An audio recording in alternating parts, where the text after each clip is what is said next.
سڵاتان لەبێت بنێرانی خۆشەویستم کاتێ هەموو کاتێکتان باش بە بەرنامەیەکی تری تاوارەکان لە خزمەت ئێوەی ئازیز و خۆشەویستین. بەشداریکردن لە سیاسەتدا یەکێکە لە شێوازە گرنگەکانی دەربڕین لە دموکراسی و بەرجەستەبوونی بەشداری هاوڵاتیان بە ژن و پیاوە لە تێکڕای ئەو مەسەلانێکە مۆرکی گشتی هەیە. لەم بەرنامەیەدا دەمانەوێت پرسی بەشداریکردنی ژنان لە دەسەڵات و ڕوانگەی دەسەڵاتێک لە چەشنی دەسەڵاتی کۆماری ئیسلامی ئێران لەگەڵ ئەم پرسەدا بخەینە بەرباس. لەگەڵمان بن.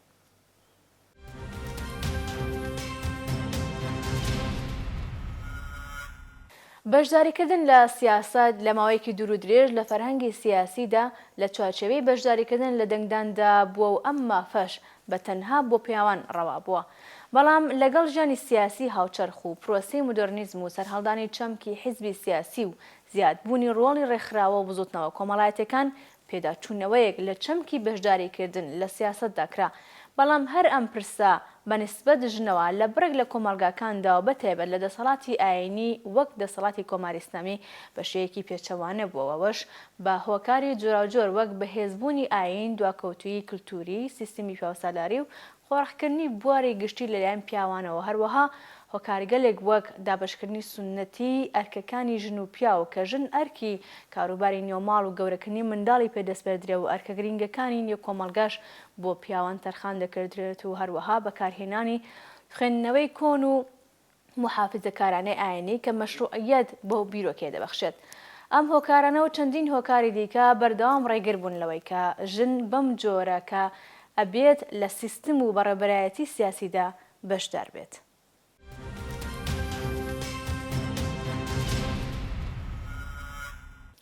هەروەک لە دەسەڵاتە ئاینیەکانی پێشوودا ناوەندەکانی خەلافەت و دەسەڵات بۆ پیاوان بووە، لە دەسەڵاتی کۆماری ئیسلامیشدا سیستمی سیاسی لەسەر بنەمای جیاوازی ڕەگەزی دروست کراوە.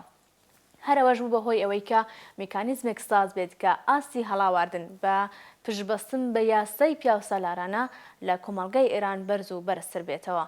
بەڵام گۆڕانکاریەکانی ئەم ساڵانی ڕابردوو لە کۆمەڵگەی ئێران و بەتایبەت بەرزبوونەوەی ئاستی خوێندەواری ژنان لە بوارە جۆراوجۆرەکاندا خواستی ژنانی بۆ بەشداریکردن لە سیاسەت بەرز کردەوە. هەر ئەمەش بوو بەهۆی ئەوەی کە دەسەڵاتی پیاوسالاری کۆماری ئیسلامی لەگەڵ کێشە بەرەو ڕووبێتەوە.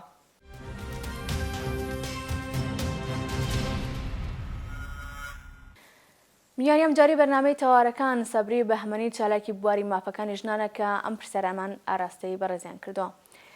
دەمانەوێت بزانین کە تایبەتمەندەکانی ساختاری دەسەڵاتی سیاسی پیاوسالارانی حاکم بەسەر ئێراندا چییە کە لەمپەڕن لە بەردەم بەشداری ژنان لەو بوارەدا. لە ئێرانی دەسەڵاتی حکوومەتی ئاینی لەمپەرەکان لەسەر ڕێگای ژنان وەک نیوەی زیاتری کۆمەڵگا لە هەموو شتێکا ڕەنگی داوەتەوە، هەر لە یاسای پەسەندکراوی بنەڕەتی وەک مەرجایەک بۆ هەموو بوارەکانی ژیان، هەتا ئەو ڕەزاوانەی خۆی لە کولتوری ژیانی ڕۆژانە و ڕوانین بۆ ژن و پێگەی ژن لە کۆمەڵگا و تەنانەت زمانی ئاخاوتن و ئەدەبیات و نووسینی ڕەنگی داوەتەوە هەموو پەروەرەکانی جیاکاری ڕەگەزیتیایە. بەڕای من یەکەمین شت سەرچاوەبوونی ئاینە لە داڕشتنی یاساکانی حقوقی و جەزایی، هەر بۆ پیا هیچ مەجالێکی یەکسان بۆ ژنان لەگەڵ پیاوان لەو یاسایانەدا کە داڕێژاونبوونیەوە هەمیشە ژنان چەندین پلە لە دوای پیاوانەوە بن و وەک پاشکۆی پیاوان سەرەگرێت. کۆماری ئیسلامی تەنانەت ئامادەنیە وشەی بەرابەریش بەکار بباتوە لە بەرامبەر وشەی بەرابەریە وشەی مکەمەڵی داناوە بۆ مانایە کە ژن و پیا تەکمیڵی یەک بکەن وە پێویستیان بە یەکترە، بەڵام هەرگیز یەکسان نابن و بە یەکسانی تواشیان ناکات لە ڕوانگەی خۆیەوە. ئەمەش بۆ خۆی ئەمە بەڕای من دەگەڕێتەوە بۆ ڕوانگەی ئیسلام بەرامبەر بە ژن و لێکدانەوەکانی زانایانی ئاینی بۆ پلەی ژن کە بۆ خۆی باسێکی زۆر قوڵتر هەڵدەگرێت و نامەوێت لێرەدا بچمە ناو باسەکەەوە زانم دەرفەتیش کەمە بۆ باسێکی واگرین. ئەم ڕوانگە نەتەنیا لە داڕشتنی هەرێمەکانی قودرەت و دەسەڵاتی سیاسی زۆر بەرچاوە، بە بڕوای من شۆڕ بووەتەوە بۆ ناخی کۆمەڵگا و ژیانی بنەماڵە و تەنانەت بێدەسەڵاتکردنی ژن لە خاوەنداریەتی ڕۆحەجەستەی خۆشیە. ئەم ئەقڵیەتە لە ڕێگەی سیستمی پەروەردەوە، لە ڕێگەی خوێندنگەکانەوە، لە ڕێگەی کاناڵەکانی ڕاگەیاندنەوە، تەلەڤیزیۆن و بەرنامەکانی تەلەڤیزیۆنەوە پێڕەوی ئەکرێت، لەو شێوە بیرکردنەوە پێڕەوی ئەکات لە مشکی مناڵە جێگیرە بێت، لە مشکینەوە لە دوایەوە جێگیرە بێ وردە بدە بۆ بە بەشێک لە ناسنامە و هویەتی مرۆڤەکانی کۆمەڵگایە کە کاڵکردنەوە سڕنگەوەی بە 100% ماندووبوونی ئەوێت و سەرڕای هەوڵەتی کۆشانێکی زۆریش بۆ کەمکردنەوەی ئەم ئەقڵیەتە هێشتا دەستکەوتەکانی لا چاوەڕوانیەکانە نییە. بە دیاریکراوی ئەگەر بینە سەر لەمپەرە یاساییەکان لە ساختاری سیاسی ئێرانە، ئەگەر باسی بکەین ئیدارە و بەڕێوەبردننی هەموو ئوموراتی کشوەری و لەشکری بەخۆڵی ئەدەبیاتی دەسەڵاتدارانی ئێران لە پاوانی پیاوەندایە. دیارە ئەمە لە سەردەمی مەشروتۆ دۆرانی پەهلەویش هەر بەم شێوەیە بووە بەڵام تاسێش بەردەوامە بەڵام بەکاربردنی بۆ نمونە وشەی ڕەجاڵی سیاسی بۆ پێناسەکردنی بەکاربردنی وشەی ڕەجاڵی سیاسی بۆ پێناسەکردنی ئەو کەسانێک کە ئەتوانن پۆستە کلیدیەکانیان بەدەستەوە بتڕێک بۆ واتایەتە کە ژن مافی بەشداریکردن و خۆپاڵاوتنی نییە بە تەنانەت هەوڵیش نەدا بۆ دەسڵاگەشتن بۆ پۆستانەوە هەر نابێتە خەیاڵیشیە کە دیارە ئاین دیسان بە بڕوای من لێرەدا ڕۆڵی هەیە بۆ وێنە کەسێک ئەتوانێت خۆی بۆ پۆستی سەر کۆماری بەساڵەوێت کە پیاوێکی شیعەبێت یان ڕۆژاڵی سیاسی شیعەبێت کە لێرەدا نەتەنیا ئایندارانی غێرە شیعە مەجالیان پێ نەدراوە تەنانەت بە ژنانێکی هەڵگیری بڕوای ئاینی شیعەشن ئەو دەرفەتە نادرێت کە هەم وەکو ڕەگەزی پیاوە هەم وەکو ئاینیش لێرە دیسان دەوریان هەیە لە ڕێگری دروستکردن لە بەردەم ژنان و دژایەتیکردنی ژنان لە یاسا مەدەنیەکانیشە بە هەمان شێوە يعني ژن کراوە بە بوونەوەیەکی بێئرادە کە پیاو دەبێ خاوەنداریەتی لێ بکات بۆ وێنە لە بڕگەی 3 مادەی 18 ژن بەبێ ئیزنی باوک مافی بڕیاردانی نییە لەسەر پێکێنانی ژیانی خۆش تەنانەت ئەگەر تەمەنیشی لە سەروی 40 ساڵیشەوە بەبیان لە هەر پلە و پایەیەکی کۆمەڵایەتی و ئابووریان بێت ئەگەر هاتو غێری ئەوەی شەڕوویدا باوکیان باپیری ئەتوانێت لە ڕێگەی دادگاوە ئەو گرێ بەستە هاوسەریەتەی ئەو ژنە هەڵوەشێنێتەوە بەڵام لە بەرامبەرە باوک مافی ئەوەی هەستکە کچی ژێر تەمەنی 13 ساڵی خۆی لە پیاوێکی 70 ساڵە مارە بکات کە ئەم بۆ خۆی کارەساتە بەڕاستی یان ئەوەی کە تەمەنی یاسایی بۆ پێکێنانی ژیانی هاوبەش بە پێی یاساکانی ئێران بۆ ژنان 13 ساڵ دیاری کراوەکە دیارە پاش پێکێنانی ژیانی هاوبەشی زۆربەی مافەکانی ژن ئەکەوێتە ژێر دەسەڵاتی هاوسەرەکەی وەکو دیاریکردنی شوێنی ژیان و نیشتەجێبوون وەکو سەفەرکردن وەکو کارکردن لە دەڕێوە ماڵکە دەبێت حتما ئیزنی پیاوی لەسەر بێت یان مەسەلەی تەمکین بە پیاو کە یەکێکی دیکە لەو یاسایانەی کۆماری ئیسلامی کە ئەو پەڕی سوکایەتی بە ژنی پیاوە پێ ئەو یاساشە دەبێ ژنان ملکەتی پیاوان بن و هەر کات پیاویستی ئامادە بێت حەزەکانی پیا بەراورد بکاتەنان گەر خۆی میلی لەسەریش نەبێت لە ئەگەری لادانیشیە بەرەڕووی سزا ئەبێتەوە سەرپەرستی بنەواڵە بەدەستی پیاوە پیاویش ئەگەر نەبوو بەر دوای ئەو بەدەستی کوڕی خێزانە تەنانەت ئەگەر بچووکترین کەسی ماڵەکەش بێت لەباری تەمەنەوە تەلاق مافی بێ ئەم لە ئۆلەی پیاوانە سەرپەرستی مناڵ کە بە پیاو ئەدرگێ ئەگەر پیاویش بۆ خۆی ئیزنی لەسەر بێ کە سەرپەرستێکی بدا بە ژن بازم بە پێ ئەم یاسای کە لەوێ هەیەیان ناتوانێت کە پێڵەن وەلایەتی قەهری بەتایبەت بۆ مناڵانی کەش بێ ئەو یاسانێکی پێشتر ئاماژەم پێدا دیسان ناتوانێت دایک سەرپەرستی مناڵ بگرێتە ئەستۆ یان بە پێ بڕگەی 2 لە مادەی 991 لە یاسای مەدەنیەت یا ئەتوانێت 4 ژنی بێ 4 ژنی مارە بڕاوی بێ بێنە هاژنی سێڕکراوی بێ دیارە زۆر یاسای بردو دروشتی دیکە کەس کە هەر لە هەموویاندا بەبێ ئەملا ئۆلامە فیژنانی تا پێشل کراوە هەر لە وەکو مێژووی خودی کۆماری ئیسلامیش هەر لە یەکەم ساتەکانی هاتنە سەرکاریەوە بە دروشمی یار و سەریات و سەری هێرشی کردە سەر ژنان و ئازادیەکانی ژنان تا لەو ڕێگەیەوە بە بڕوای من ئازادیەکانی کۆمەڵگا بەرتەس بکاتەوە ژنانی لە بازاڕی کاربەلا ناهەڵیدا بیان باتەوە سوچی ماڵەوە و ئەو ڕۆڵە سنەتی کە بۆ خۆی بۆ ژنی دیاری کرده بوو دیارە بە درێژایی زیاتر لە سێدە لە دەسەڵاتداریەتی کۆماری ئیسلامی وەبیری ئاینی زاڵ بەسەر دەسەڵاتدارانیدا هەڵیان دەکا هەم ڕووسەری بکەنە سەر ژنان و هەم بن بەسەری ژنانیشە بە ئاین و پیاسالاری بوون بە کانۆفۆی لێکتەنداوی کۆمەڵگایکی دژبەژن و دواکەوتون پڕ لە هەڵاواردن بە تایبەتی هەڵاواردنی ڕێژەگەزی بەڵام ژنان سەراڕای تێپەڕکردنی زۆر ڕۆژی ڕەشخەت لە سەرداخوازەکانی خۆیان سوور بوون و بزوتنەوەی ژنان بە بڕوای من کۆڵەکەیکی بەهێزی دیموکراسی خوازیە لە ئێرانە لە کۆمەڵگەی پیاوسالاری لە چەشنی کۆمەڵگەی ژێردەسەڵاتی کۆماری ئیسلامیدا متمانە بە توانای ژنان لە بواری سیاسی و بەڕێبردندا لاوازە ئەوەش هەروەک باسمان کرد بە شێوەیەکی سیستماتیک لەلایەن دەسەڵاتەوە پەرەی پێدەدرێت هەموو دام و دەستگا کولتوریەکانی سەر بە دەسەڵات لە ئێراندا هەوڵ دەدەن ئەو گومانی کە لە دەستڕنگینی و توانای ژنان دەکرێت پەرەی پێ بدەن هەروەک لە بەرهەمە سینەمایی و فەرهەنگەکانیشدا دەیبینین ژن بەردەوام لە نێو کاروباری ماڵ وەک کابان و خزمەتکاری پیاوان نمایش دەکرێت ئەمە لە کاتێکدایە کە هەر لە سەرەتاکانی سەدەی 20 خەبات و هەوڵی ڕۆشنبیر و چارەکوانەکانی بواری فێمینیستی و مافەکانی مرۆڤ لەسەر پرسی یەکسانی ڕەگەزی و بەدەستێنانی مافی ژنان ڕەنگە زیاتر بەو ئاراستەیە بوو بێکە ژنانیش وەک بەشێک لە پێکاتەی کۆمەڵگەی مرۆیی مافی خۆیانەکە ڕێز لە ویست و ئازادی و چارەکەیەکانیان بگردرێت بۆ مانایەکە جیهانبینیەکە زیاتر لە چواردەوری ئەوەدا دەخولێتەوە کە ژن چۆن ئازادی و مافەکانی بەدەست بهێنێ. ئەزموونی وڵاتانی پێشکەوتوو لە هەمبەر چالاکی ژنان لە بواری سیاسی و ئیداری و ڕەخساندنی زەمینەی گونجاو بۆ دەرخستنی توانەکانی ئەم ڕەگەزە ئەمە دەردەخان کە بەشداری ڕاستەقینە و چالاکانەی ژنان لە گشت بوارەکانی سیاسی، ئابووری، کۆمەڵایەتی و فەرهەنگی، هۆکاری بەمەدەنیکردن و چەسپاندنی دادپەروەری زیاتر و دابەزینی ئاستی گەندەڵی و بەرزکردنەوەی داهات و کەمکردنەوەی ڕۆحی توندڕەویە.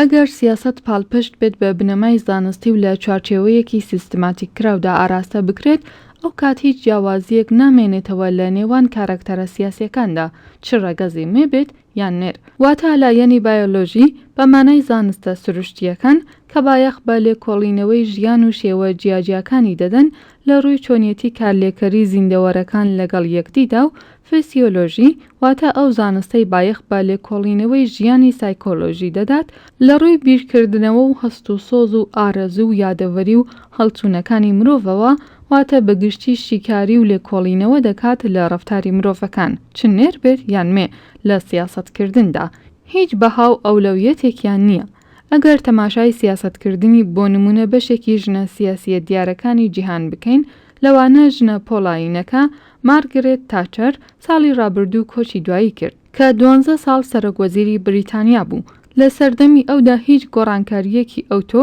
لە سیاسەتی ئەو وڵاتەدا بەرامبەر بە پێشێلکاریەکانی وڵاتانی زلهێز دەرهەق بە وڵاتانی تازە پێگەیشت و ڕووی نەدا. لەمبارەیشەوە مارگرێت تاچەر گوتەیەکی بەناوبانگی هەیە کە دەڵێت لە سیاسەتدا کاتێک پێویستیت بە قسەکردن دەبێت لە پیاو بپرسە، کاتێکیش پێویستت بە کردار دەبێت ڕووی پرسیارەکەت بکەرە ژنان. بەو مانایەی ژنان زیاتر لە پیاوان کرداریان هەیە و زانراویشە کە چۆن کردار و هەڵوێستە سیاسیەکان لە نێو بەرژەوەندیەکاندا کار دەکەن. یەکێکی دیکە لە ژنە پۆڵاینەکان ئەنگەلا مێرکڵی ڕاوێژکاری ئەڵمانیایە کە ڕابەری یەکێتی دموکراتی مەسیحیە لەو وڵاتە و لە ساڵی 2005 ڕاوێژکاری ئەڵمانیایە و تا ئێستاش هەر لەو پۆستەدایە کە یەکەمین ژن بووە لە مێژووی ئەو وڵاتەدا ئەو پۆستە باڵایە وەربگرێت. لەگەڵ دەست بەکاربوونیدا لە ساڵی 2005 داوای باشکردنی پەیوەندیەکانی کرد لەگەڵ ویلایەتە یەکگرتووەکانی ئەمریکا و هەروەها پشتیوانیکردن لە سیاسەتی دەرەکی ئەمریکا لە چەند ناوچەیەکی جیهاندا بە تایبەتی لە عێراق و ئەفغانستان، هەروەک چۆن لە جەنگی ڕاگەیەندراویشدا لە دژی داعش، ئەڵمانیاش بە ڕابەرایەتی ئەم خانمە لە پێشەوەی ئەو هاوپەیمانیەتیەدایە کە شەڕی داعش دەکەن یاخود بۆ ڕەتکردنەوەی ئەو باسەی کە دەڵێن ژنان بەهۆی دەروونناسی و ڕۆحی ناسکیانەوە توانای دەرکردنی بڕیاری نیزامی و توندوتیژیان نییە، دەبێت ئاماژە بەوە بکەین کە لە نێوان ساڵانی 1993 تاکو 1996 بۆ یەکەمین جار لە مێژووی تورکیادا ژنێک بووە سەرۆکوەزیری ئەو وڵاتە کە ئەویش تانسۆ چیلەر بوو. لە سەردەمی دەسەڵاتی ئەم خانمەدا گرژی و ئالۆزی و ناکۆکیەکانی حکوومەتی تورکیا بەرامبەر بە کوردانی باکوور زیاتر پەرەیسەند و چەندین لەشکرکێشی تورکیا بۆ نێو خاکی هەرێمی کوردستان ئەنجام دران کە ژمارەیەکی زۆر کوژرا و برینداریان لێکەوتەوە. کاتێت سیپی لیڤنی سەرۆکوەزیری ئیسرائیل بوو، وەک چۆن لە کابینەی ئاریێل شارۆنیشدا وەزیری دەرەوەیان، هەروەها ئەو سەردەمەی ژنە سیاسەتمەدار مادلین ئۆلبرایت لە نێوان ساڵانی 1997 تاکو 2001 وەزیری دەرەوەی ئەمریکا بوو کە سێیەمین پۆستی سیاسیە لەو وڵاتەدا. دواتری ژنە سیاسەتمەدار کۆندۆلیزا ڕایس لە نێوان ساڵانی 2005 تا 2009 وەزیری دەرەوەی هەمان وڵات بوو. پاشانیش ژنە سیاسەتمەدار هیلاری کلینتۆن لە نێوان ساڵانی 2009 تاکو 2013 لە هەمان پۆستی سیاسیدا بوو. ئایا چ گۆڕانکاریەکی ڕیشەیی بەسەر هەژمونی سیاسی ئەمریکا و بەرگرتن لە جەنگە یەک لە دوای یەکەکانی ئەمریکا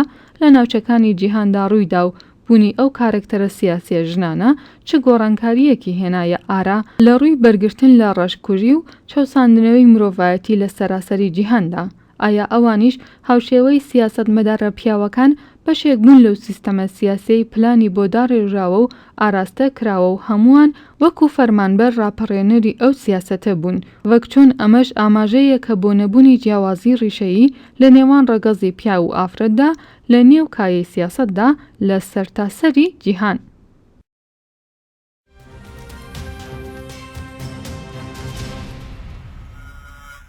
هەر سەبارەت بە سوودەکانی بەشداریکردنی ئەکتیڤیژن لە ناوەندی بڕیاری سیاسیدا ئیزابێل کۆلمان کە توێژەرێکی باڵای سیاسەتی دەرەوە پسپۆر لە بواری یەکسانی ڕەگەزی لە زانکۆی پەیوەندیەکانی دەروی ئەمریکایە بۆ چوونی وایە کە ڕێگەدان بەژن بۆ بەشداریکردن لە سیاسەتدا سوود بە پرۆسەی دیموکراسی دەگەێنێت. ئەمانە و چەندین لێکۆڵینەوە و ئەزموونی وڵاتانی پێشکەوتوو دەرخەری ئەو ڕاستیەن کە ژنان لە هەر کۆمەلگایەک ئەو هێزە کاریگەرن کە دەتوانن خزمەت بە هەموو بوارەکانی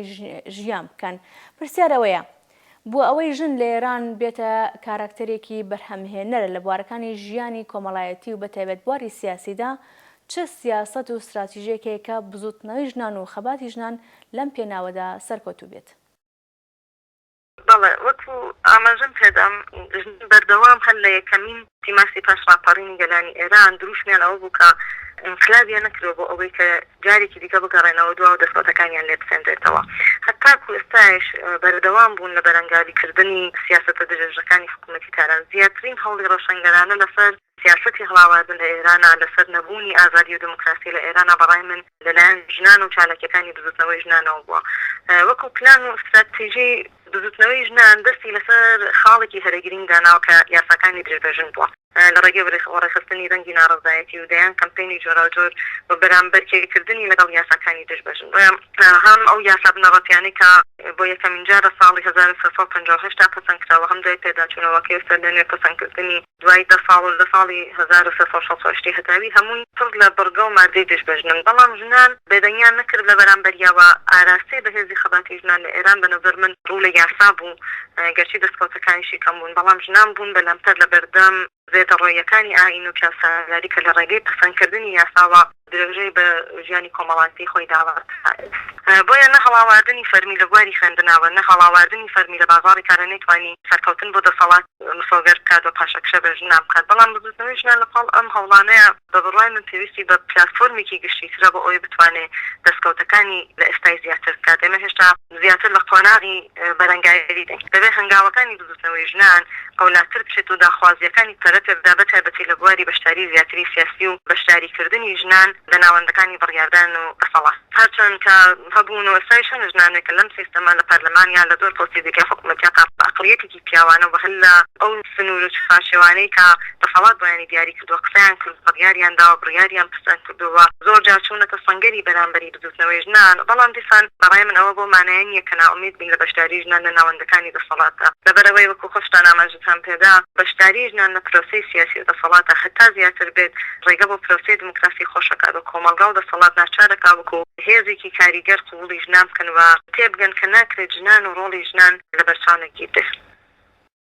هەر وەک دەزانین لە ئێران و لە کوردستانی ڕۆژهەڵات ژنان بۆ بەدەستهێنانی خواستەکانیان کە لەوانە ڕەخساندنی هەل بۆ بەشداریکردن لە دەسەڵاتی سیاسی لە قاڵبی ڕێکخراوەکان و چالاکانی سربەخۆ بەردەوام لە مەیدان و هەوڵ دەدەن بە چالاکیەکانە ئاستی هەڵاواردن لە کۆمەلگا و لەلایەن دەسەڵاتەوە نزم و نزمتر بکەنەوە. بەڵام زۆرینەی چالاکانی بزوتنەوەی ژنان لە ناوخۆ دەترسن دەوەی کە شوناسێکی سیاسیان پێ بدرێت. هەر بەم بۆنەوە چالاکانیان بوارە هەوڵ دەدەن ناوەڕۆکی بزاوتەکەی خۆیان بە شێوازێکی دیکە دەربخەن، واتە بە شێوەیەکی تەواو داخوازەکانی خۆیان خستۆتە چوارشێوەیەکی سنپێوە و ئەم شێوە خۆ دەرخستنەش ڕێگەیەکە بۆ بەرگری لە مەترسی سەرکوتی کۆماری ئیسلامی. لێرەدا پرسیار ئەوەیە کە ئایا بزوتنەوەی ژنان بەم شێوەیە لەو حاڵەتە ڕادیکاڵی خۆیدا کە بۆ بەدەستێنانی داخوازە سەرەکیەکانیان وەکو گۆڕانێکی سیاسی و بنەڕەتی دەبێت هەوڵ بدەن دوور ناخاتەوە؟ لەم حاڵەتەدا ڕێگە چارە چییە؟ قسە لەسەر ژنان و خەباتی یەکسانی بەڕای من لە بنەڕەتەوە مەسەلەیەکی سیاسیەوە گرێدراوە بە سیاست و پلاندانیان و پلانداڕەژەرانی بواری سیاست و دەسەڵات و مەسەلەیەک نییە کە ئێمە گوێ بکەینەوە لە دەسەڵات بەتایبەتی دەسەڵاتی کۆمەڵگاکانی وەکو ئێمەمانان کە تا سەر ئەسپان بە بڕای من دەسەڵاتێکی پیاسالارانەیە. هەر بۆیە ژنان و چالاکانی ئەم بوارە لە ناوخۆ بڕوانە کەم لەوە ترسیان هەبێت کە شناسی سیاسی بوون بترێتە پاڵیان. مەسەلەی سەرەکیەوەیە کە تاکە ڕێگای هەڵسوڕان لەژێر یاسا و دەسەڵاتی ئێستای ئێران خۆڕێکخستنە لە چوارچێوە بزوتنەوە کۆمەڵایەتیەکان و چالاکی سنفیەکان کە ئێوەش بۆ خۆی بێگرفتنیە و زۆرن و چالاکانەی بزوتنەوە جۆرەکان کە لەسەر داخوازیە سنتیەکانیان لە زیندانن یان بەرەوڕووی زۆر هەڕەشەی تون بوونەتەوە کاتە تەنانەت مەجای گۆڤارێکی تایبەت بە ژنیش نادرێتەوە دەنگێکی ژنانە ناتوانن گوێبیستی دەنگێکی ژنانە بن لە کۆمەڵگادا کاتێکە سیستمی دەسەڵات لە ئێران سیستمێکی تەکفەردی بێت بە سیاسەتی زاڵ سیاسەتی ئەوە بکە یان ئەشێر لەگەڵ ئێمە لە دژمانی ئەمە دیارە مەجال بۆ هەناستی ئازاد نایڵەکەەوە لە کۆمەڵگا بۆیە بە بڕای من چالاکانی بزوتەوەی ژنان بەناخۆ زۆر ژیرانە و بەخێنەوەی واقعی کۆمەڵگا و دای دەسەڵات ڕێی خەباتیاریەکەن بەڕای من لەباری فکریەوە